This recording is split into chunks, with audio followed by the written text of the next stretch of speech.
I'm at the Gamblers General Store in Las Vegas, Nevada, and the topic of our talk today is how to win $1 million gambling in a casino. Now, this is not something that anyone can do. It takes a special kind of person, and we have a special kind of person with us today, and that person is Jean Scott. And Jean, you are known as the Queen of Comps. You've written many books. You've appeared on some Travel Channel specials. You're on 48 Hours, and you didn't start till later in life, sort of this gambling adventure, but you have been very successful at it. And if anyone can tell us how to win $1 million gambling in a casino, it's probably you. So let's start at the beginning and tell us how you actually got involved in casino gambling to begin with. I didn't get involved in gambling until I was in my 50s. Before that, I'd been a high school English teacher, not a math teacher. And the first time Brad and I went to a casino, it was in Las Vegas. We had a 3-day trip to Las Vegas. And some people think, when they think about how successful we've been, that we were very successful gamblers from the very beginning. Nothing could be further from the truth.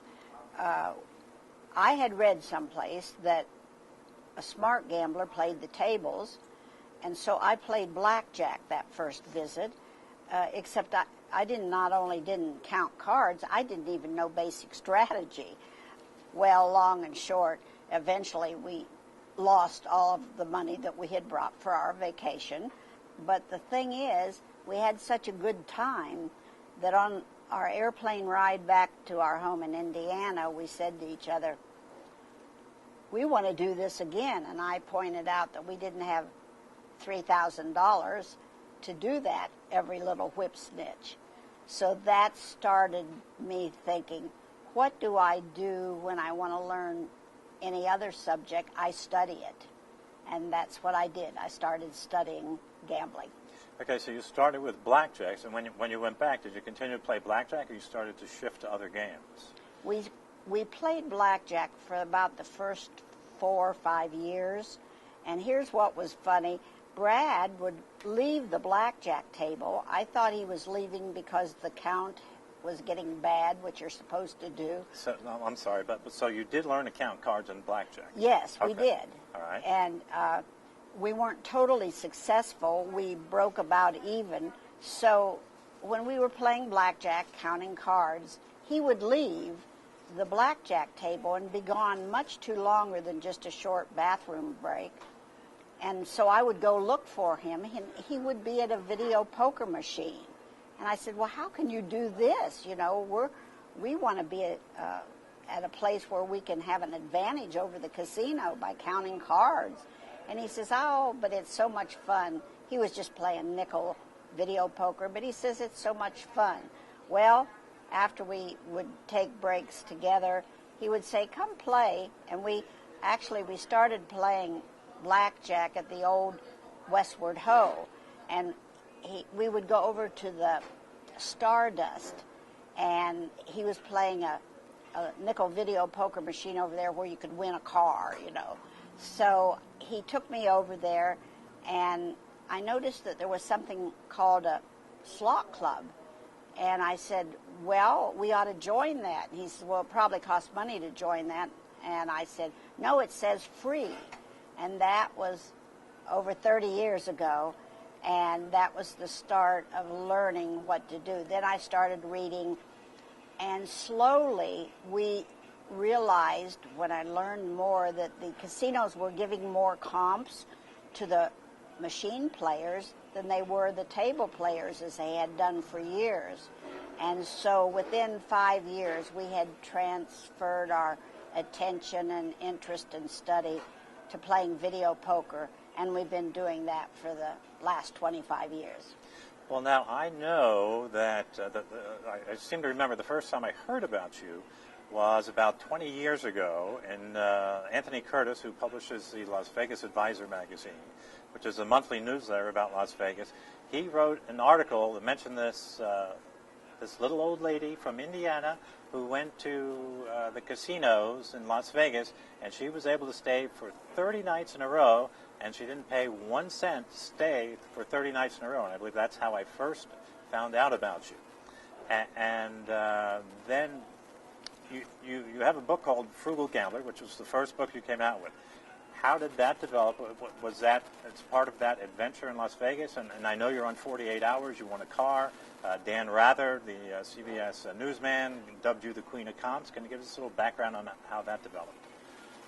Well, the first thing is, once people saw that we were getting to go, they knew we weren't rich. So they figured if we could go to Vegas, we were both still working. I was doing substitute teaching. Brad worked for the government. We didn't make big money. And they knew we weren't rich, but we kept going to, like every other month, kept going to Las Vegas or some other casino area. And they would say, how can you do this? And we said, well, we've learned how to play the game, good games with the right strategy, and we can make a little money on this. And they would say, well, I want to do that, you know. They would say, tell me how you do that. And what they wanted was a silver bullet, 25 words or less. Well, I said, okay, I'll write a book, The Frugal Gambler, and I'll say everything about what we do, how we do it, you know, and then people will quit bugging me, and then I can go back to being just a gambler because I had retired from school teaching then, and I didn't want to get another job. Well, what happened is I learned more and more, and so 4 books later, I'm still trying to give people that 25-word or less silver bullet, but now it takes 4 books. Now you were featured on 48 Hours with Dan Rather, and again, he's the one who dubbed you the Queen of Comps. And I seem to remember that show. You were not doing well. They were following your adventures in the casino. I think you were playing Deuces Wild. They're trying to get entries for a promotion. And then all of a sudden, what'd you get? You got lucky in the last 20 minutes or so? What happened? No, what happened is here we're going to be on national TV saying how successful gamblers we are, and we are losing more than we had ever lost in that short period of time. They were there for almost a week, and they were following us around, and I was losing. And but we were earning entries, and this was entries for a drawing for a car. Well, their time, they left. We were still staying in Vegas a little longer. The day after they left was the drawing. By this time, I had worked so hard and so forth. I had the flu or something. I was sicker than a dog, and I didn't want to go down for the drawing, but you had to be there to win. This was at the Stardust, and I had a lot of entries. Brad and I both had a lot of entries in there. So I dressed and put a hat on so nobody would recognize me, and because I was too sick to comb my hair, and went down, and it was unbelievable. The first ticket they drew out was mine, and I won the car. So that was probably one of your biggest wins at that point. Yes, and we were just quarter players then. That was the big thing. Now, we've had much bigger wins than that. We've won that much in one day because we started with quarters. We always took all of our profit and plowed it right back into our bankroll so we could play higher denominations with a higher profit potential. But at that time, to win a car playing quarters, we were thrilled to death. I felt better, even though I had the flu. It almost cured me immediately. All right, so you started as a quarter player, low rollers, and you were successful at it, and gradually you increased your stakes up to $1, and probably now, what are you up to nowadays? And the key word that we need to talk is we did this very gradually. We've been playing over 30 years now, so this is not an instantaneous thing.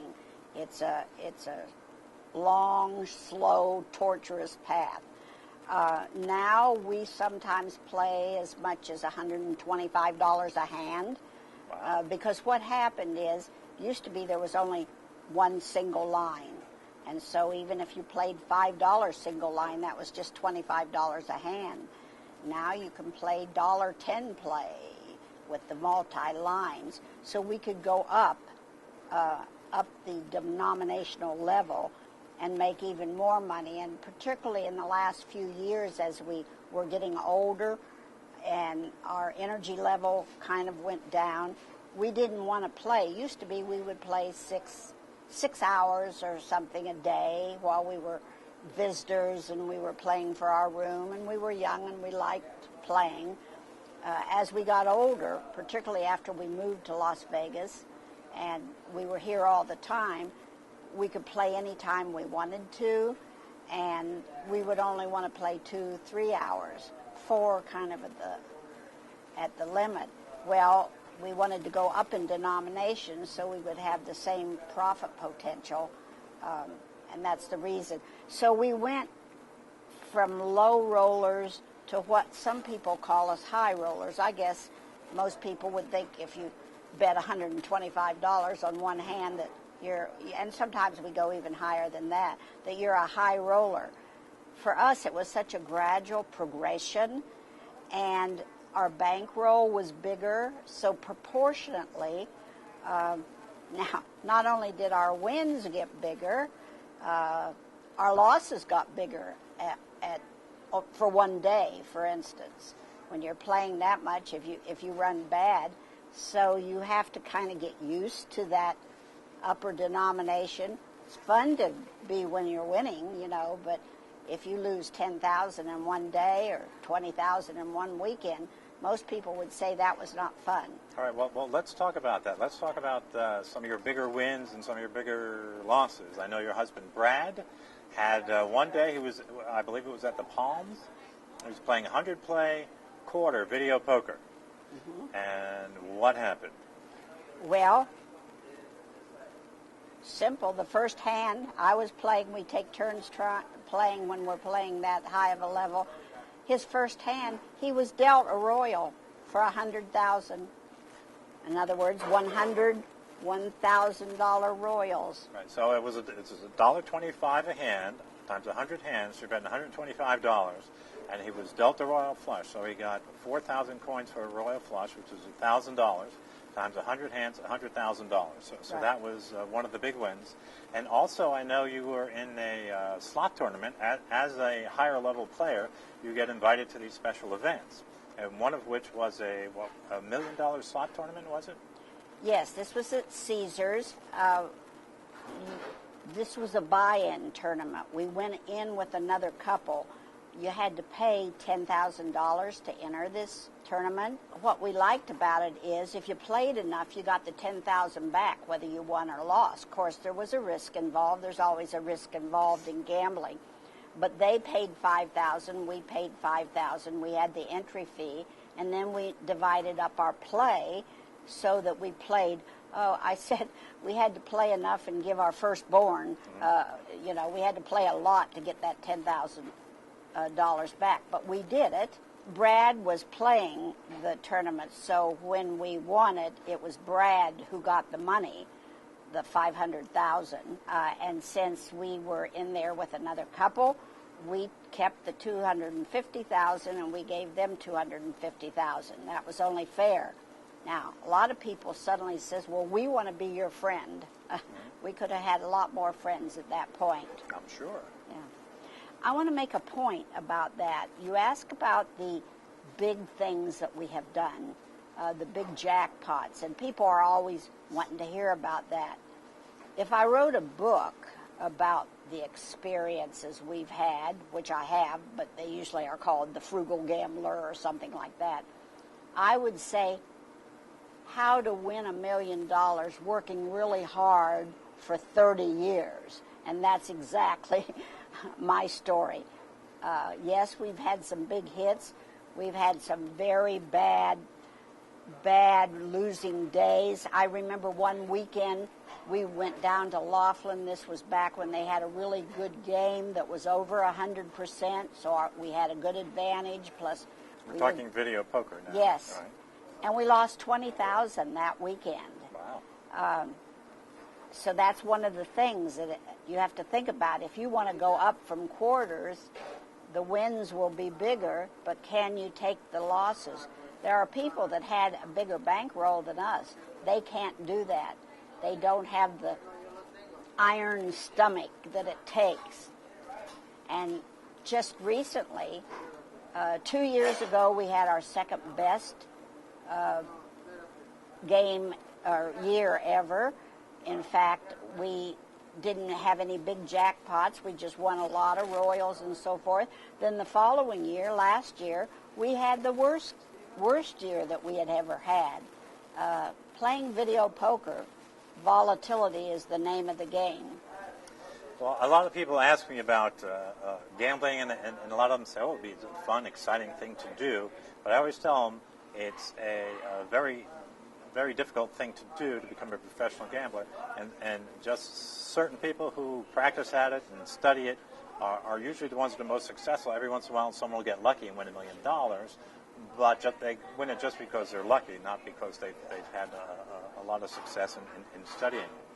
But just want to ask you actually one more thing. What it's like for you in Las Vegas. I mean, do you go every day and gamble? Do you just wait until the casino sends you a promotional opportunity, and is that the only time you gamble? Or is it more difficult nowadays to find? When you first started, I think there were a lot more positive expectation machines, where you could just playing the machine by itself. There were many machines around, especially on the Strip, and in the locals casinos, where you could actually play a machine that had a return of close to 100% or over 100%.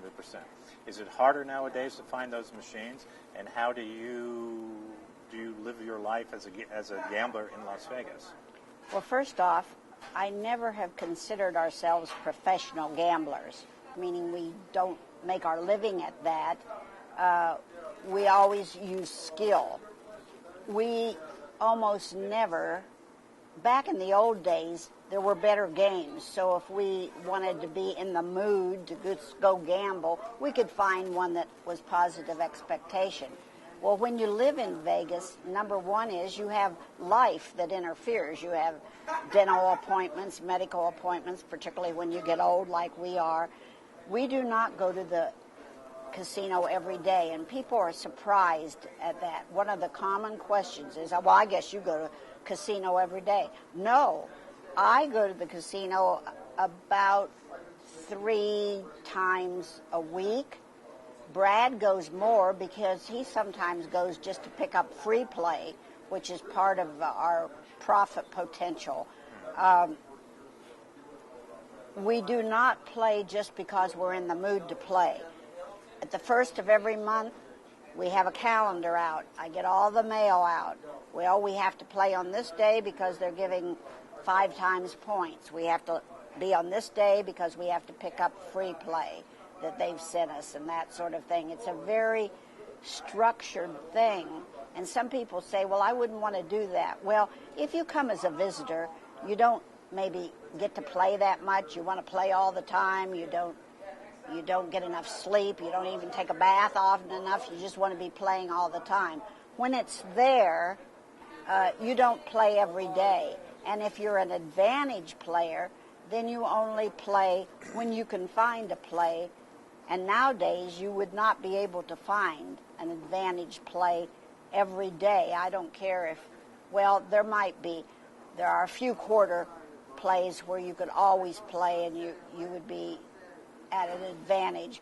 But in most cases, you have to choose your days. All right, now, so the subject of our video is how to win $1 million gambling in a casino.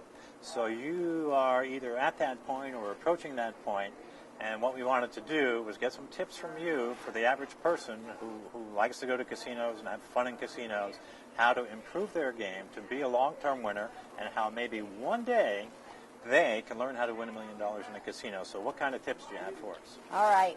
Well, I have 3 things I want to cover here.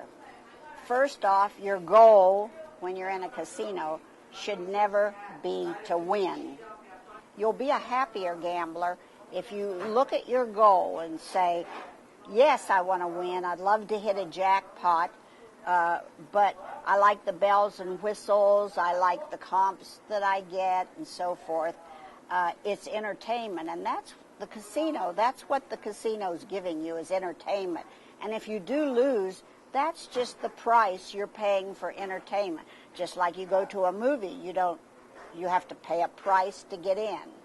The second thing is you have to look at your budget, your gambling bankroll budget. Oh, excuse me one second. Let's go back to the first one. In your Frugal Gambler book, I think you have a chapter, and this is something that I tell people all the time. If they'll say, "Oh, well, how'd you do in the casino?" I said, "Oh, I broke even." I said, "Oh, well, that's no good. What good is that?" And I said, "Well, I'm very happy if I break even in a casino because I haven't lost any money, and I know the casino has tracked my play, and they'll be sending me offers based on my play. They may send me a room offer, a food offer, a show offer, a free play to play on the machines." So that's one of the things that I know that you stress, especially with that chapter. And I'm sorry, did I have it correct? Breaking even is good? Is that what it was? In the first Frugal Gambler book, one of the chapter titles is "Breaking Even is a Wonderful Thing." There you go. Wonderful. And actually, when we first started, we didn't know enough to do that. This came a few years later. First, we just wanted to have enough money and go more often. And then as we learned more, and I'm going to go into that in my other points, then our goal was to win, not lose on the machines, and just enjoy the comps. All right, the second thing, though, is that you'll have to consider is your bankroll. There is a limit. You know, you shouldn't be taking money, the proverbial baby's milk money, or your rent money, or your mortgage payment, and so forth. You can't have the first thing, fun in a casino, if you're losing money that should have gone for your living expenses or maybe even retirement and so forth. So I'm trying to keep the idea that you want entertainment and fun. So you have to consider your bankroll. So then that brings to number 3. And this is why we're sitting here and we have won more money than anybody would ever believe. Only the IRS knows. How do you get from having fun and it fitting your budget? Most people do not have the budget, the discretionary entertainment income to come to go to casinos as often as they would really like to go. So we didn't either. That first time we lost $3,000 we had taken for this vacation. We lost it all. But the rate, we weren't making much money then. We wouldn't be able to go back for a year till we saved up $3,000. That wasn't satisfactory to us. We wanted to go right away. So how did we get to that point, to the point now? We studied, research. I read everything that came out on the games that I played or general things. That's how you go from not knowing anything, which we didn't, realizing we didn't have the money to go very often, but wanting to research, study, and to this very day, I spend more time scouring the internet, reading, checking with other people what they're doing and so forth. I do spend more hours doing that than actually gambling.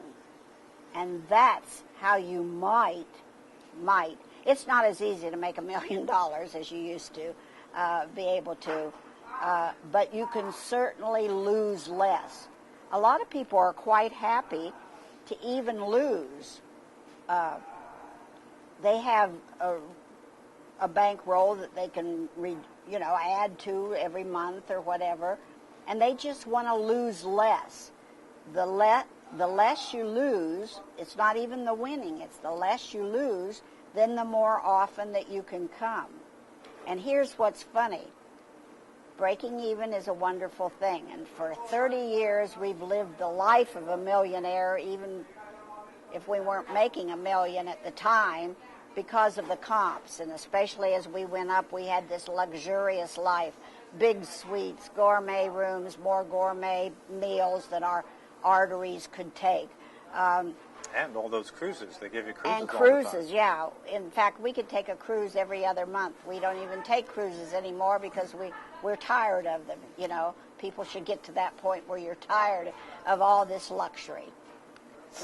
The last thing I would like to say here is it's kind of funny. Remember I told you that first we didn't know anything and our goal was just to have more fun, and then we learned a little bit more, and our goal was just to break even on the games and enjoy all the comps.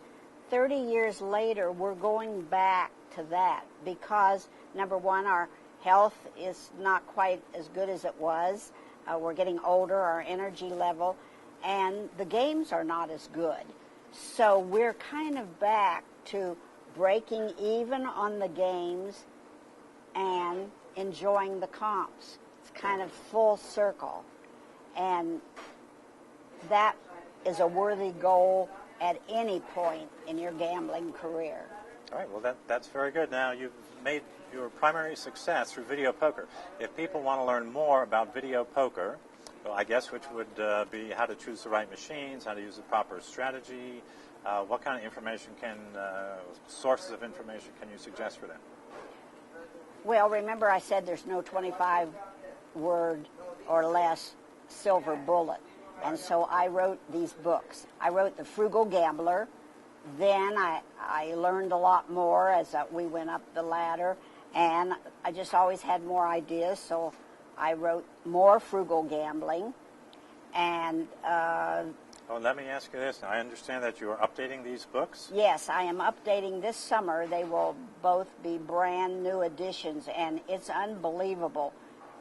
If you know anything about gambling, I had to change so much because they were written 8-9 years ago.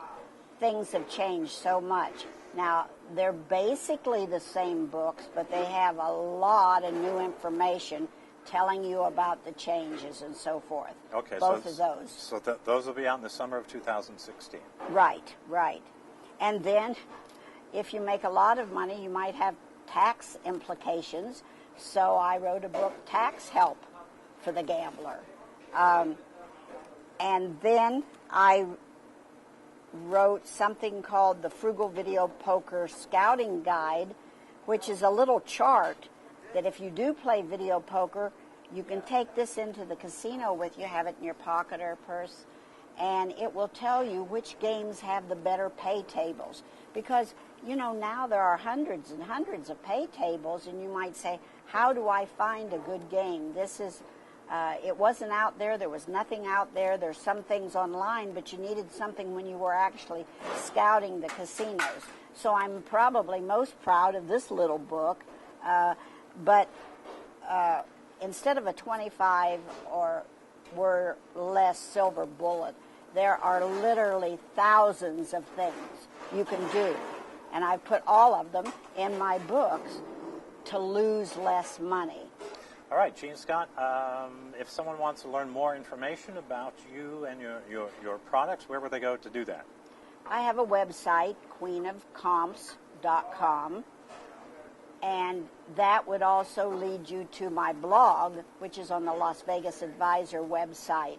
And I write in the blog once or twice a week with up-to-date information, keep people that are already gambling up on some of the new advantage plays or the problems of gambling.